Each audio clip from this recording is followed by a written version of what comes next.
A little elbow room. The last time we were in Boston was 2 months ago, just after the battles of Lexington and Concord. The British soldiers were trapped in town, surrounded by thousands of American militiamen. That was still the situation in June 1775 when a new team of British soldiers arrived from London. One of the generals, John Burgoyne, was shocked to see a bunch of angry farmers holding the mighty British army in a trap. What? 10,000 King's troops shut up? Well, let us get in, and we'll soon find elbow room. So the British decided to get themselves a little elbow room. The first step was to seize control of Breed's Hill and Bunker Hill, two hills above Boston. From this high ground, they could start blasting away at the American camp. But remember, all those Patriot spies in and around Boston? They learned the British plans and got the news to the American soldiers, and the Americans beat the British to the hills. Get ready for a long day. Peter Brown was one of about 1,200 Americans who spent the night on June 16th on Breed's Hill, building a fort of earth and logs. We worked there undiscovered till about 5 in the morning, Brown later told his mother. After a tense and tiring night of work, the men were ready for bed. Fatigued by our labor, he explained, having no sleep the night before, very little to eat, no drink but rum. We grew faint, thirsty, hungry, and weary. But there was no rest in sight. When the sun rose, the British looked up at Breed's Hill. They were used to seeing cows and sheep grazing up there. Now, all of a sudden, there was a fort. They quickly began blasting cannons up at Breed's Hill. The enemy fired very warm from Boston and from aboard their ships, Peter Brown reported. Colonel William Prescott, the American commander of the hill, saw the rising fear in the men's eyes. Most of these guys had never been in a battle before. Prescott tried to keep them calm by walking up and down on the top of the fort's walls. He wanted to show them it was safe. It wasn't safe. A cannonball bounced into the fort and took off a man's head. He was so near me, Prescott remembered, that my clothes were besmeared with his blood and brains, which I wiped off in some degree with a handful of fresh earth. None of the men had ever seen anything this awful before. It was about to get worse. The men looked down and saw more than 2,000 British soldiers gathering below Breed's Hill. The Battle of Bunker Hill. The British starting marching up the hill. Colonel Prescott knew his men had only 15 rounds of ammunition left. Knowing they would have to make every shot count, Prescott gave the guys some famous last-second advice. Don't fire till you see the whites of their eyes. If you think the Americans had it bad, though, look at it from the British point of view. The British soldiers were now hiking uphill through thick grass, carrying 125 pounds of equipment under a blazing sun. They were marching in nice, neat rows, making themselves easy targets, because the generals considered that the most honorable way to fight, and they were marching right up to the front of the American fort.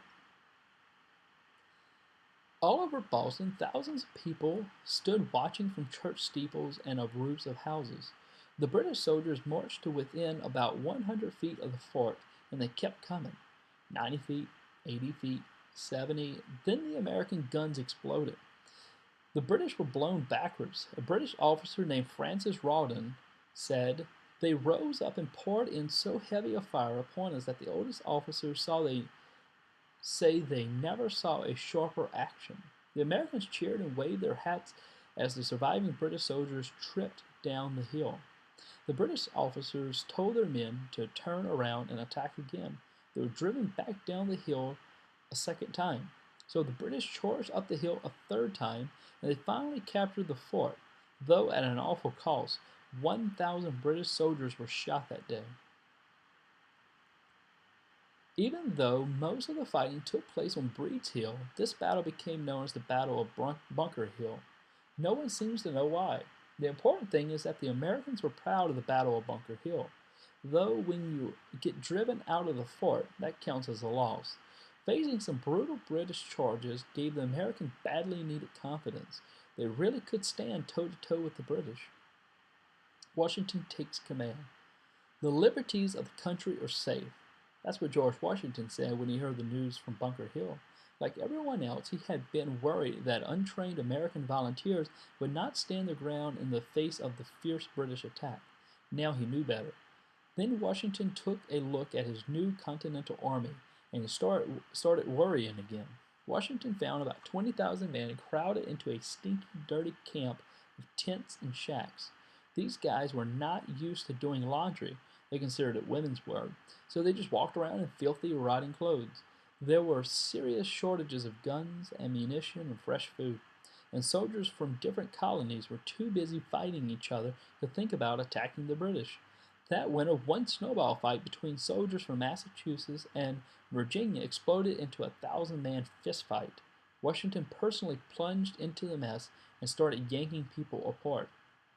As he tried to discipline his army, Washington found himself giving some strange orders. The general does not mean to discourage the practice of bathing while the weather is warm enough to continue it, Washington told his soldiers, but he expressly forbids it at or near the bridge in Cambridge. Why is that, General? It has been observed and complained of that many men, lost to all sense of decency and common modesty, are running about naked up the bridge, whilst passengers, even ladies of the first fashion in the neighborhood, are passing over it. Yes, getting these guys to behave was going to be a real challenge. Board in Boston. Meanwhile, the British Army was still bottled up in Boston. There was very little to eat that winter, and nothing to do. Lieutenant Martin Hunter remembered one way the men tried to fight the boredom. Plays were acted twice every week by the officers and some of the Boston ladies, he said. One night the British actors were about to put on a new farce, or comedy, It was a play that made fun of Americans as clowns and cowards. British soldiers dressed up as Americans and got ready to take the stage. The Americans knew about the play, thanks to those spies again. They decided to have some fun. Just as the show was about to start, American soldiers started firing at a British fort in town. Inside the playhouse, one of the British actors, dressed up as an American, ran on stage and shouted for silence. He announced that the rebels were attacking, and the audience started laughing. They thought that this was part of the show. The whole audience thought that the sergeant was acting a part in the farce. Martin Hunter reported, and that he did it so well that he was a general clap and such a noise that he could not be heard again for a considerable time. The soldier kept shouting that this was a real attack. Finally realizing the danger, the audience members all stood up and started racing around in a panic, jumping over to the chairs and stepping on fiddles. The actor called out for water to wash the makeup off their faces. When they got out to the fort, they realized they had been tricked. The Americans were not really attacking Boston. And stay out. The next time it wasn't a trick. On the morning of March 3rd, 1776, British General William Howe, who had taken over command from General Gage, pulled out his telescope and looked up and saw nearby hills called Dorchester Heights. He saw cannons pointing down at him. These fellows have done more work in one night than I could make my army do in 3 months, cried Howe. Actually, it had taken more than one night to get those big guns in place.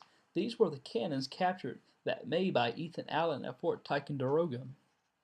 Washington had wanted the guns in Boston, so he sent Colonel Henry Knox to get them. Knox was an enormous 25-year-old bookstore owner who loved to read books about cannons.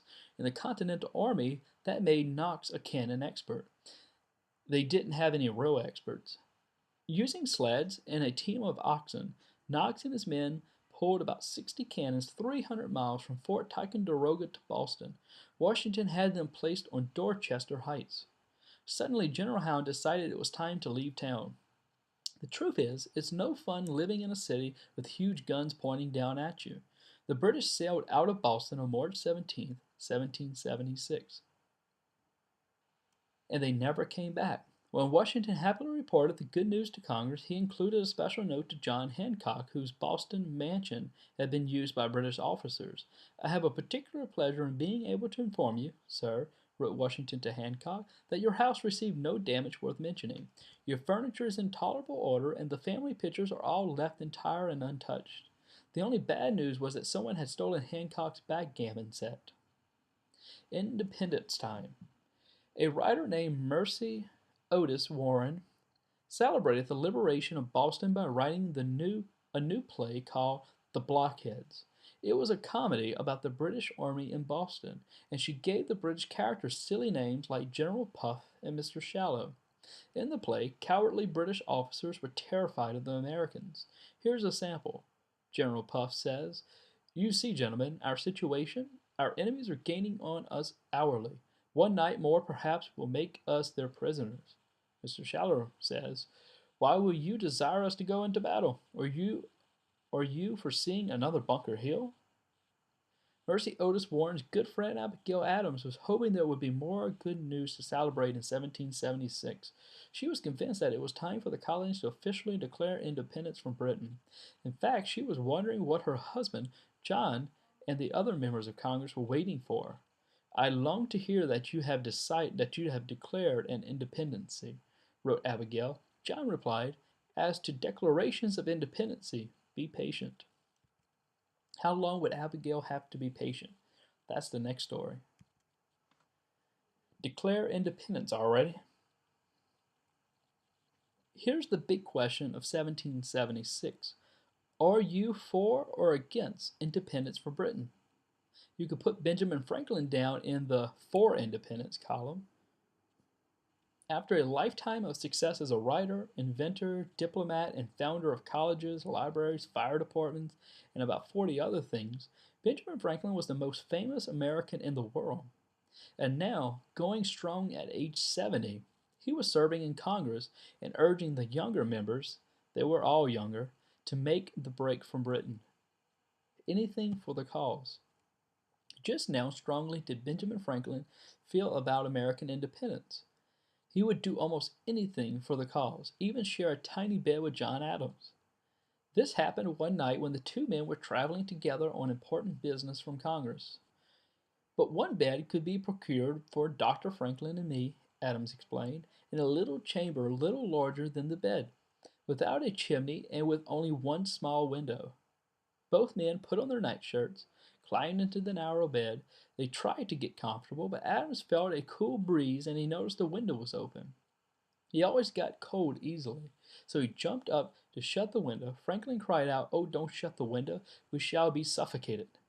Adams tried to explain that he was afraid the chilly night air might make him sick.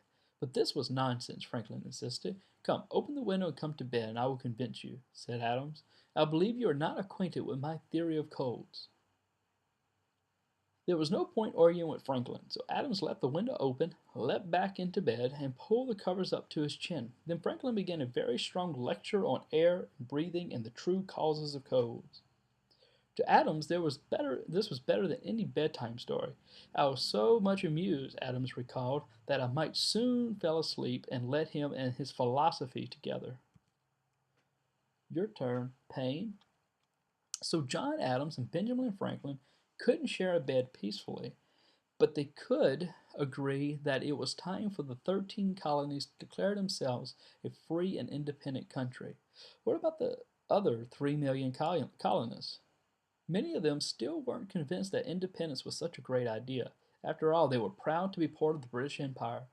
What would it be like to be an American citizen? No one really knew how that would turn out. Thomas Paine, it's time for you to enter the story.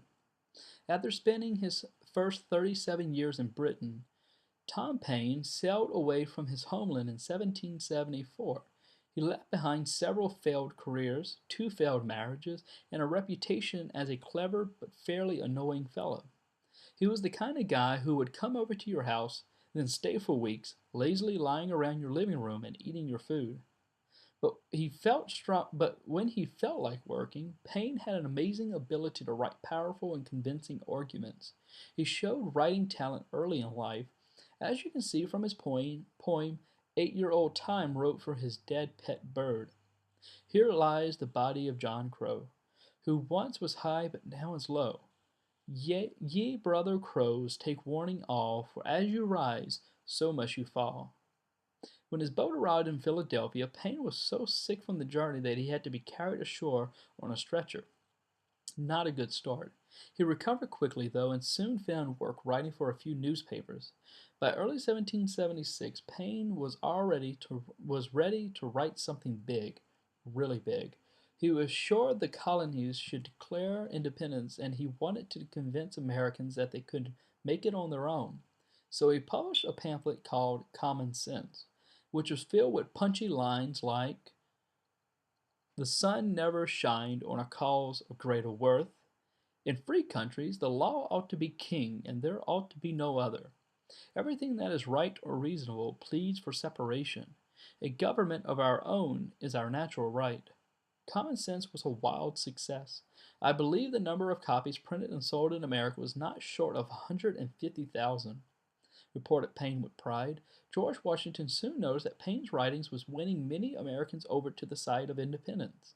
"I find Common Sense is working a powerful change in the minds of many men," George Washington said. After years of failure, Payne finally could have made some money. Instead, he donated his Common Sense profits to the Continental Army. He asked that the money be used to buy mittens for the soldiers. "I did this to do honor to the cause," Payne said. Abigail's advice.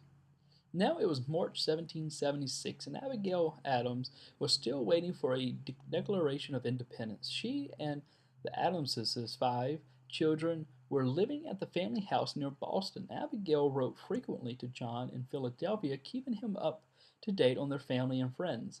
"The little folks are very sick and puke every morning," she wrote in one letter, "but after that they are comfortable." John wrote back with the latest news from Congress, but his letters were always too short for Abigail. She wanted more information.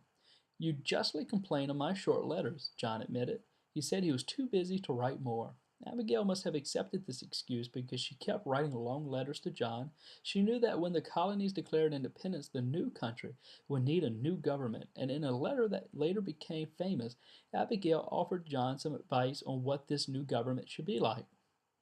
"And by the way, in the code of laws, which I suppose it should be necessary for you to make, I desire you would remember the ladies, and be generous and favorable to them than your ancestors."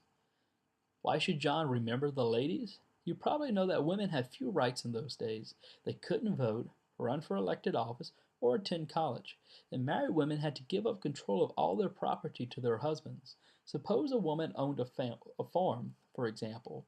Once she married, her husband could sell the farm without her permission. Abigail was ready for some changes. She even warned John that women might start a revolution of their own.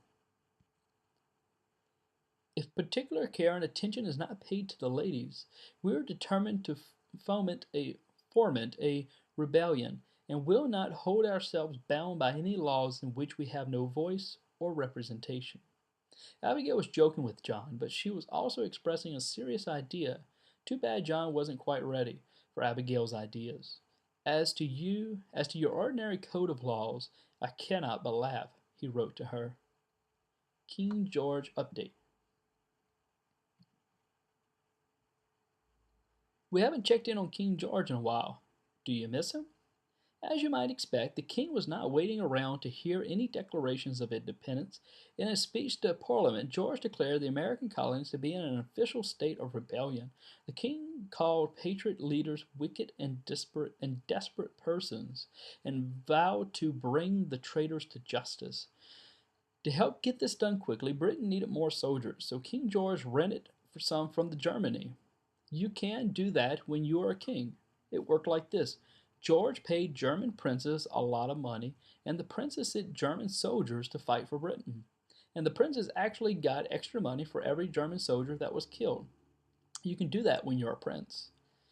In the spring of 76, Americans started reading the shocking news. Boats full of German soldiers were on their way west across the Atlantic Ocean. How could King George do this? Colonists wondered. How could he send foreign troops here to kill us? King George had been hoping to stop a revolution. Instead, he actually made more Americans think it was time to declare independence.